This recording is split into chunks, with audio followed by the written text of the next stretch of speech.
क्या आपके भी मॉस रोज़ या पोर्टुलाका में फ्लावरिंग बिल्कुल भी बंद हो चुकी है और आप ये सोच रहे हैं ऐसी कौन सी खाद डालें जिससे कि अभी इसमें फ्लावरिंग ले पाए 2 महीने। और यदि आप ये सोच रहे हैं कि इसके डोरमेंसी का टाइम आ गया है तो ये बिल्कुल गलत है। ये नवंबर के बाद जनवरी, नवंबर दिसंबर जनवरी 3 महीने ही डोरमेंट रहता है, यानी कि फ्लावरिंग नहीं करता लेकिन पौधा स्वस्थ रहता है। तो ऐसे किस खाद का इस्तेमाल करेंगे अभी सितंबर में जिससे कि आपका पौधा हेल्दी भी रहे, आने वाले सर्दियों को झेल पाए और अभी 2-3 महीने लगातार फ्लावरिंग करता रहे। इस खाद को देने से, जो मैं आपको आगे वीडियो में बता रही हूँ, निश्चित तौर पर आपके पोर्टुलाका में फ्लावरिंग होने लगेगी। लेकिन उसके पहले एक दो चीज़ें हैं जो आपको पोर्टुलाका में करनी होंगी। सबसे पहली जो टिप है जो आपको ज़रूर करना है वो है पिंचिंग। पोर्टुलाका भी मोगरा की तरह पिंचिंग करने से स्वस्थ भी रहता है और इसमें नई कलियां भी आती हैं।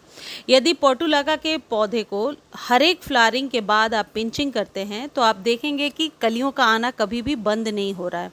लेकिन कई लोग क्वेश्चन करते हैं कि पिंचिंग किस तरीके से करनी है। देखिए, ऊपर से पकड़ के ये 1 इंच के करीब, मान लीजिए ये जो कली बनी है ये खिल जाए और शाम तक जब मुरझा जाए तो इसको नीचे से यहाँ से कट कर देना है। नेक्स्ट डे भी कट कर सकते हैं। ऐसा करने से नई ब्रांच आएगी और ये पौधा भी टिप पर ही फ्लावरिंग करता है। देखिए, कुछ इस तरीके से। यदि आप इसको पिंच नहीं करते हैं तो ये फिर झाड़ की तरह हो जाता है और इसमें फ्लावरिंग नहीं होती है, फ्लावरिंग होना बंद हो जाता है। इसको जो आपने कट किया उसको सॉइल में दबा देंगे तो आप देखेंगे कि 10 में से 5 तो ज़रूर न्यू रूट्स निकाल लेती हैं और जर्मिनेट हो जाता है। अब दूसरी इम्पॉर्टेंट चीज़ जो आपको एकदम बरसातों के बाद तुरंत ध्यान रखना है, इस पौधे में मिलीबग्स का अटैक बहुत ज़्यादा हो जाता है। जैसे ही मिलीबग्स का अटैक होगा आपका पौधा ख़राब होना शुरू हो जाएगा, आपको पता भी नहीं चलेगा और ये पौधा डेड हो जाएगा। तो आपको अपने पौधे को उलट पलट के ठीक से देखना है। पत्तियों को उलट पलट कर देखिए कि उसमें यदि वाइट चिपचिपी सी चीज़, देखिए कुछ इस तरीके से, ऐसे पहले 1-2 लगना शुरू होता है फिर बहुत सारे हो जाते हैं। इसका पहली बात तो सिंपल सॉल्यूशन है, ऊपर से ऐसे पिंच करके उस वाले टुकड़े को फेंक दीजिए। और यदि आपको लगता है कि सारे पौधे में अटैक हो चुका है मिलीबग्स का, तो फिर आपको जो उपाय बता रही हूँ, जो खाद बता रही हूँ, उसमें एक ढक्कन एक चीज़ मिला करके देना है और उससे आपके पौधे पर ये मिलीबग्स का अटैक दूर हो जाएगा, चला जाएगा। लेकिन फ़िलहाल आपको ये फाइंड आउट करना ज़रूरी है कि मिलीबग्स हैं या नहीं है। मिलीबग्स होते ही हैं बरसात के बाद।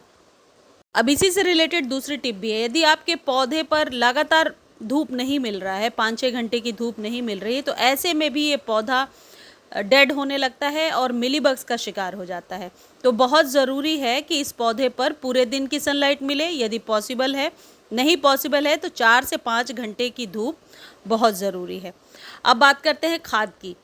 देखिए, ये जो खाद मैं आपको बता रही हूँ ट्राइड एंड टेस्टेड है और इसका इस्तेमाल मैंने हमेशा किया है। मोगरे पर फैब से लेकर के नवंबर तक लगातार फ्लावरिंग होती है और पौधा भी स्वस्थ रहता है।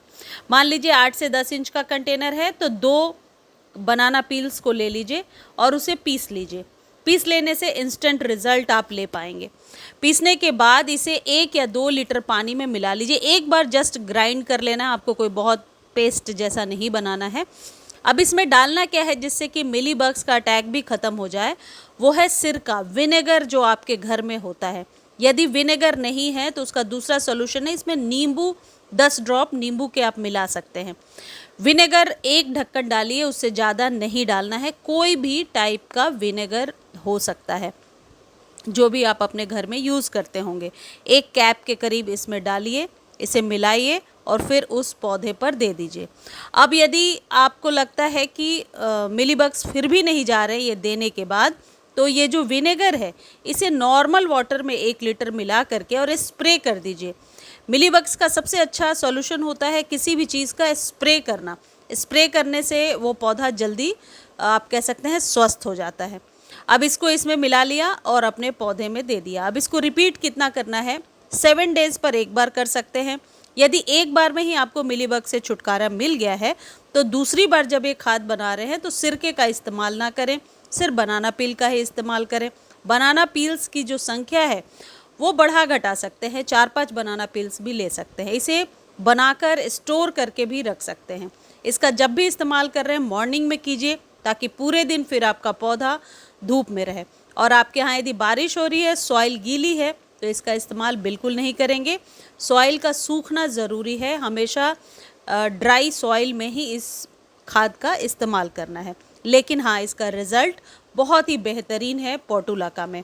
एक चीज़ और है कि पोटुलाका के पौधे को यदि आप कोई भी खाद नहीं दे रहे हैं और सिर्फ पिंचिंग कर रहे हैं और धूप दे रहे हैं और इस चीज़ का ध्यान रख रहे हैं कि मिलीबग्स ना लगे, तब भी आपके पौधे में अभी फ्लावरिंग बरसातों के बाद ज़रूर होगी। मुझे उम्मीद है ये वीडियो आपको बहुत अच्छी लगी होगी। वीडियो अच्छी लगती है तो चैनल को लाइक, शेयर और सब्सक्राइब ज़रूर कीजिए। देखिए, कुछ इस तरीके से ये बता रही हूँ कि अभी ही पौधे से और भी बहुत सारे आप कंटेनर तैयार कर लीजिए, ताकि आने वाले टाइम में जब फैब का मंथ आएगा, दोबारा इस पौधे में फ्लावरिंग होने लगेगी और एक साथ बहुत सारे पौधे आपको तैयार मिलेंगे। और अभी कटिंग बहुत आसानी से मॉस रोज़ की ग्रो भी हो जाएगी। धन्यवाद।